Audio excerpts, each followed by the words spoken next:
The person you might end up marrying might not be the one in the traditional sense of the word, but just the one who sat next to you long enough. My name is Dr. Kevin Shuford, the property professor. With a PhD in communication and licenses in both real estate and mortgage lending, I help people buy homes and build stronger relationships. So let me back up. In college, two students met simply because they were in the same classroom. They sat next to each other, started talking about assignments and asking for help when they would miss class. Then these conversations became more personal and they started hanging out on the weekends. And the rest, well, that's history. That's actually how my brother and sister in law met, who are now married and have a baby. This is the concept of the mere exposure effect.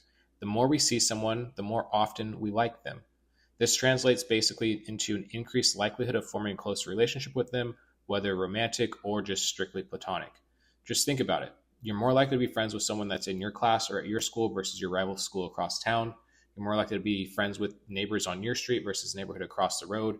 You're more likely to make friends with someone at the gym who you see every single day when they're there at the same time versus a different gym across town. So if you want to build stronger connections, try to increase your proximity moments, which is basically eat lunch in the same spot, show up consistently, create weekly rituals because familiarity builds bonds. Overall, relationships often grow not from fate, but from frequency. I tell my students this story every semester, and I also joke with them that if any relationships or marriages do happen, then I get to officiate the wedding since I am ordained. And they all laugh, but I know it is possible. Sometimes love isn't a strike of lightning, it's just who's sitting right across from you. Tag a friend you only know because you kept crossing paths. Tag your partner if you met them because you frequented the same place. Take care.